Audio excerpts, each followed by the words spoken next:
Segment 2, Gold and Black Live.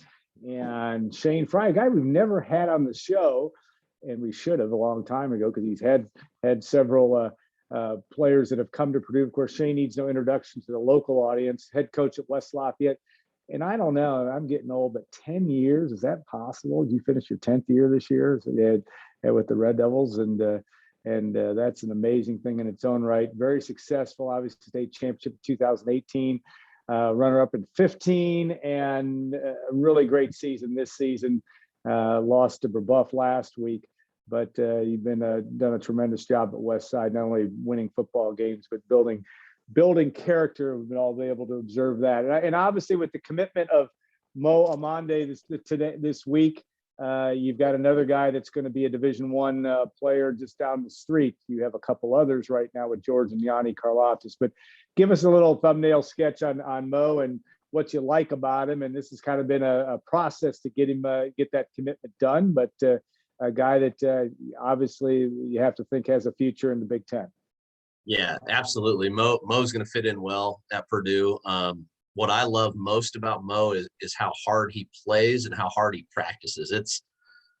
We've had some talent come through our school and our football team, but man, I've never witnessed anyone practice like Mo practices. It is a sight to behold because he has no other gear than full speed, and it shows. Yeah. The one thing that's always kind of stood out to me is just that energy he plays with, sort of that sort of personality on the field. Do you have any thoughts as to where that kind of comes from in him? What sort of motivates him and kind of turns him into that sort of high energy sort of guy? Yeah, I mean, I think it comes from him being maybe slightly sort of undersized at times, and not necessarily on the football field. When he played basketball when he was younger, he was not a guard, but he also wasn't really as tall as any of the other guys. Right. So he kind of had to be a bulldog in there. Then he wrestles heavyweight for, a year, and he's wrestling at 260 pounds, and the heavyweight division goes up to 285. So he gets into the state tournament and he's giving up 25 pounds to everyone. So that's kind of how he has to do it. But he is a bull in a china shop, and he just goes and goes and goes, and that wears on you. I don't know a lot about wrestling. I know that those guys are some of the most fit and in shape guys there are, and he plays football like a wrestler. Yeah, when you look at that, and it has to be infectious when you have a culture like you've built at Westside, and obviously been a part of a long time, even in the days with your predecessor Marshall Overly. That's when you've got something as a coach, when you got a guy that seems like he's got great leadership qualities, but also a guy that just brings it every day. And it has to be a good thing with the rest of your team to say this is an example of what you can become if you work at it all the time. Is that as infectious as it seems? Yeah, absolutely. On the practice field, sometimes when you have teammates practicing against each other, it's sort of an unwritten deal. I'm not going to go hard, you don't go hard. Well, there is no deals with Mo. If he were lining up against his grandma or grandpa, he'd probably wipe him out. It doesn't matter. So, yes, guys have to practice full speed, and that helps us. That helps us when guys are practicing that hard and the level is that high all the time. It really helps the program. Yeah. He has to be, I don't know how many guys bigger than him he went against this year. I know he more than held his own against Strickland here a couple weeks ago, but can he get underneath people? Can he kind of go around people with his energy? How does he, obviously he stacks up strength on strength, but what kind of problems does he pose being sort of that smaller guy? We absolutely love having wrestlers on our defensive line. It's a match made in heaven. The way they can leverage and balance and use their hands and use their body. And Mo is, even though Mo really doesn't know what he's doing wrestling, even though he's really good at it, he's that way on the football field. And I'll tell you whatever they want him to weigh at Purdue and where they want him pending, he'll be able to get there, and he'll be very athletic for his weight, whatever it is. So he is going to be he's going to be a heck of a player. Yeah. You look at that in recruiting, and I don't know if it'd be fair to say he was a late bloomer, but he certainly was in relative terms, a late committer when he made his commitment to Purdue here this week. And, Arkansas State was in there as well. But talk about that process. How much do you get involved? You're obviously got a lot to deal with running a team and all the things you do there, but you've had, 5 or 6 guys that have gone D1 over the years. How much what's your involvement and the other assistant coaches in terms of how much you talk to guys about this, or do you let it play its way out? Yeah. I definitely don't try to talk any player one way or the other. My involvement more is talking to the coaches. And I tell our guys all the time that, hey, if you want to play at the college level, I'm going to be 100% honest with all these college coaches that come in, and here's what they ask. They want to know how you are in the classroom. They want to know if you're a hard worker. They want to know what kind of kid you are. They ask all those questions before they even get to football. So I tell our guys, hey, if you're not getting it done in the classroom, if you're a jerk, if you're not working hard, that's one thing here, but I'm going to tell the coach exactly what you are, because I'm not going to lie to a college coach. If I try to send a guy to a school and he doesn't pan out and he finds out real quick that I wasn't telling the truth, he's never coming back. So, I have more relationship with the coaches because the guys have to make their own decisions. Anytime they come to me for any kind of guidance or anything like that, sure, I'll give it. But most of my involvement in recruiting has been with the coaches. Now, this has been really different with Mo because, with the schools shut down, we haven't seen many coaches. My involvement with them has been on phone calls, where when George was going through the process, there probably should have been a 30 for 30 following me around campus because it was unbelievable. I shouldn't have had any classes in that couple of those spring semesters because I had a meeting literally every passing period and almost every 15 minutes with different school, some of who would call before they would come. Some might just show up at my car on the steps, in the bleachers at the football field. It was really unbelievable. So COVID has kind of slowed that down. Obviously Mo's being recruited heavily, but I think the reason why it was so slow to start is because of this with the COVID and the kind of the roster freezes and all that. He didn't get the looks. But I've said, and kind of the way I've seen it, if you get a scholarship offer now as a 22 guy, based on what's happened these last 2 years, you've got to be really good because the offers aren't coming out like they used to before COVID. Right. Yeah. Shane, I've always been interested to ask you about this. Obviously, this will be the 4th kid from your program in your tenure who's gone to Purdue, but you've had a lot of mid-majors, had a lot of guys go to like Miami, Ohio, places like that. Where does a small cerebral town like West Lafayette get all these players? Do you guys have a really good feeder program? What's kind of the secret sauce there? Well, we're not putting any magic dust on these guys and turn them into Division I guys. They're beasts. And we're just in a lucky cycle right now.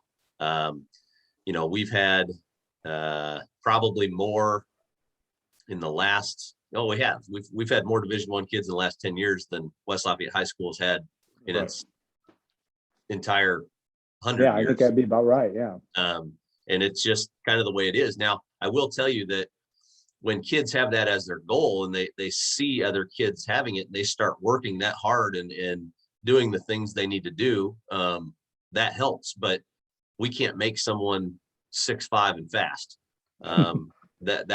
That's luck. And for us, it's luck for us, and we get them. Now, the one thing you can kind of correlate is our academics. Our kids are going to be ready for college, whether they're playing sports or they're not playing sports. So the coaches that are coming in recruiting our kids, it's very easy for them to come into our school and recruit our kids because the first thing they're looking at is academics, and all of our kids have academics. Right. We have 13 kids graduating off our team this year in May, and 10 of them are academic all-state. I think the worst GPA in the bunch was the same as my high school GPA, which I thought was great. So it's an incredible group, and it's like that all the time. Right. I don't even want to say what mine was, so that's good. I don't think that. Well, we had a 6-point scale back in the day, so I was good. You look at that, and obviously with you get to watch George and Yanni. You know, Yanni's yet to play a lot, though he has played some. But watching George Karlaftis play, and that has to bring, you watch a guy develop like he's developing. I think you probably had a feeling it could be like this, but you never knew for sure it was going to be like this until he got there. But when you watch him play on Saturdays and watch number 5 run around, what goes through your mind? Man, I'm so proud of George. I don't know how long we have on here, but man, I will never forget him coming to school. He literally, his first class, he walked into school and he's in my PE class and we're doing wiffle ball, and he kind of doesn't even want to get involved right away. He doesn't know what's going on. Finally, the kids talk him into it. I mean, he didn't know what was going on. He swung the bat with one hand. He kind of smacked it. I think it went clear over the bleachers anyway. And, he didn't know what he was doing. Didn't know how to play football. Didn't even know if he wanted to play football. Jumped in an 8th grade game there at the very end of the season. Had no idea at all what was going on. But always a great kid and always wanting to learn, and to see where he's come from, moving over here from Greece, playing basically, 5 plays as an 8th grader, then learning what's going on kind of as a freshman. And then all of a sudden, realizing, hey, I'm kind of good at this, and then getting some college attention as a sophomore, and then it just going off the charts. And now watching him, like, he looks like a refined, he's going to be an NFL player. It's amazing for him to come that far in that short of time. And it's all him, man. His work ethic is unmatched. Great kid, humble kid. He deserves everything he gets. And yeah, it's awesome to watch him. Yeah. Obviously he played for you, not being the most seasoned football player. Obviously he just picked up the sport when he showed up at your doorstep. Did you think there'd be more of a process involved for him at the college level, whereas instead he hit the ground running right away and was pretty good right away? I thought maybe when he was still in high school, but as he was making that transition and when he decided he was going to go to Purdue, and he went in January, he was obviously had already gained a lot of football IQ, but then him being able to go early and dig into the playbook, and he's into that kind of stuff. He used to watch video, probably still does. He'd watch videos of JJ Watt and just learn moves and learn things from watching YouTube videos. He's into the lingo and the terminology of defenses. So he was that's an interest to him. And so that helped. And he was able to pick it up quick, and any good coach is going to make it simple for anybody. And if there's a learning curve, make it as simple as possible. Let this guy play fast. And that's what we tried to do. And he did a great job, and he just kept getting better and better every year for us. And he's still doing that now. Yeah, I've been impressed. And again, obviously don't know him well, been around him a little bit, how much he's developed as a leader. And just in that, he's going to show how he wants it done. He's going to show it by doing it. And again, that motor is always on. I mean, that to me has been very impressive. Did you see that? I mean, you kind of hinted that, you saw that he could play fast and do those kind of things, but the leadership quotient has kind of been interesting to me, that I don't know that he's vocal, but he is. I think other guys, you watch him, maybe because of its skill level, they look at him even on Purdue's Ross and say, boy, this is a guy we want to follow. Yeah, he was a leader for us, but probably, not the vocal leader at all. He was pretty shy kid in high school. And we had other kids that had been around longer and played more football, and they were vocal, but he fit in well.